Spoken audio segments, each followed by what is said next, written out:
Boys, welcome back to the channel. Today, I want to tell you a little bit of a story. I want to tell you the story of how Nike effectively invented the concept of jogging in the 1960s. So let's rewind the years a little bit. Because you have to remember, in the back half of the 1940s and the 1950s, a lot of people were very poor. And most people who worked, most men who worked pretty manual labor jobs. So as a result of that, obesity wasn't really a thing in the developed world, and it certainly wasn't a thing in the third world because there was genuine starvation going on, which thankfully we don't really experience nowhere near as much of nowadays. But as a result of that, no one really had to worry about exercise because it was a struggle to get food because food was in short supply, and even if it wasn't in short supply, a lot of people just didn't have the money. But as well as that, the vast majority of people were expending a lot more energy because they had active jobs and there wasn't as many cars around and people had to walk places. And we were quite literally, or our ancestors, should I say, were quite literally rebuilding, whether it was America or Europe or Britain or Germany or wherever it was. Even in Japan and places like this, we were rebuilding the world. So people were very active and people were very poor. But then in the 1960s, Nike came along and they were serving a market of track and field athletes. But it was a pretty limited market, as you can imagine.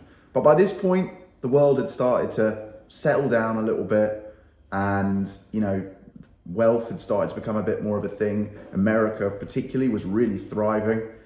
And Nike wanted to make more money. So they quite literally made the concept of jogging a thing. Because up until the mid-1960s, it would be very rare to see people, unless they were an actual athlete, to go for a run or to go to the gym or to, like I say, to do really anything that was practically a exercise, fitness sort of related thing, because you just didn't need to. Your lifestyle itself was pretty hard. And so what they did in 1966 was release a book. They released a book called Jogging. I think it had a longer name, but the main title of it was literally called Jogging. And I need to actually see if I can find a copy of it, but somehow they managed to fill 90 pages. 90 pages, I have no idea how, but they filled 90 pages and everyone laughed at them because they were like, oh, what are you talking about? No one's going to care about this. But within a year, the book had sold millions of copies, and within a year, Nike's shoe sales skyrocketed. Everyone started jogging, and now the Nike brand is worth something like $153 billion with a B. And what's crazy, I think what's even crazier to me is you probably can't go through a single day without seeing the Nike logo somewhere, either on a pair of shoes you own or a pair of shoes that someone else owns or a Nike advert or shop or social media post or whatever it might be. They are one of the very few truly global brands that are absolutely everywhere. But anyway, what is the kind of point of all of this? Well, I suppose it's two-pronged. First of all, it's a recognition of how much the world has changed in such a short space of time. To think that even less than 60 years ago, or about 60 years ago, this fitness, physically doing fitness wasn't a thing because people didn't need to. People didn't have the money to buy food. Cheap food wasn't readily available and people didn't have money and people weren't living sedentary lives. It was only in the sort of late 1950s, early 1960s that more and more people started working in offices with the invention of computers and stuff like this. So in such a short space of time, our entire lifestyle has completely transformed, which I think is kind of mental to think that as a species we've been around for so long, but so much progression has happened in such a short space of time. And as a result, it has led to the creation of an entire industry, the fitness industry. It literally come out of nowhere. And it also goes to show you that just because someone is laughing at you or thinking that you're weird for doing something, don't let that put you off. Because people laughed at Nike for releasing this book thinking who's gonna give a crap about that? Jogging, what are you talking about?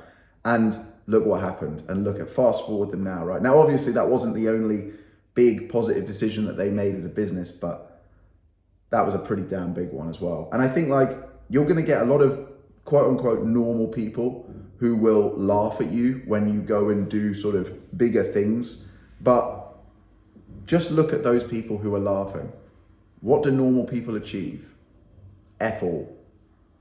They achieve nothing.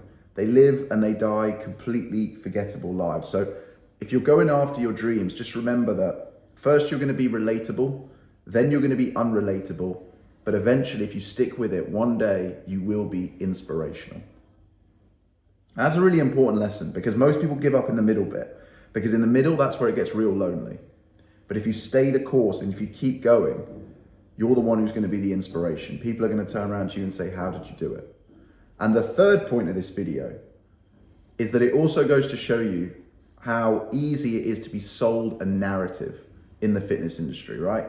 So way back in the 1960s, it was go and do jogging. Jogging is the path that you have to do to get fitter, right? And now I like I say, I really want to get a hold of a copy of this. So if anybody knows how I can do that, please let me know. But look at how Nike effectively marketed jogging as a product so that they could sell people their product, running shoes, right? But nowadays you see this in different types of diet, different types of exercises, different gym brands, different clothing, whatever it might be, supplementation. And even recently, I've seen this new narrative, this new trend where, I don't know, maybe conspiratorial tinfoil hat on, it feels like they're getting like good looking girls to promote running again. And they even seem to be going as far as, I don't know who's getting these girls to do it, but it's clearly not on their own volition because it doesn't make any sense. But they're getting these women to basically say that they would only date a guy who does running. I have no idea where this came from. I don't know why it's happening, but as a result of this, you're seeing running clubs popping up all over the place because guys will ultimately always want to chase girls and they'll follow their lead. And I understand that completely. It's like the sexual marketplace, I get it. But it goes to show a lot of the time that we're just being sold narratives on this stuff. And I think it's always better to take a step back and just look at the first principles of this stuff. And, you know, if you're going after a goal, don't be distracted by the latest narrative, by the latest shiny object syndrome, because it's not going to change your life. It's not going to change the world. It might give you a new stimulus. It might be fun for 5 minutes. But ultimately, if you keep changing directions, if you keep changing your fitness strategy, you're not actually going to get anywhere. You're just going to spin your wheels and you're not going to make any progress, which is going to frustrate you. And ultimately, that's where you're going to give up. So I'd strongly discourage you from doing that. Now, this isn't me hating on running. This isn't me hating on jogging whatsoever. If you enjoy it, crack on, go out and do it. I think it definitely has a lot of value for mental health and obviously for cardiovascular health, but I'm just saying don't get sold on the narrative. So yeah, a bit of a roundabout video today, guys, but I thought it was quite an interesting story. I think it's pretty fascinating that this company, without really even many people realizing it, effectively invented what we now see billions of people do, and they created the market out of thin air effectively. But at the same time, like I say, it's important to recognize how far we've come in such a short space of time. But I think for me, the biggest lesson is, like I say, if you're doing something that's different, that doesn't necessarily mean it's wrong. As long as you're not out there hurting anybody, if you're chasing your dreams, people aren't going to get it. People aren't going to understand. At the beginning, they'll be backing you, they'll be supporting you because it's like, oh yeah, that's great. But then you become very unrelatable quite quickly because you're now doing stuff that doesn't make sense to these people. But you just have to stick through that bit because that's the hardest bit, that's the loneliest bit. That's where you feel probably the most insane because no one gets it. But trust me, there's a lot of other people doing it in their own little isolation, in silos. Just keep going and eventually one day you're going to be an inspiration too, guys. I'll leave you there. Have a fantastic Monday and I'll catch you soon, guys.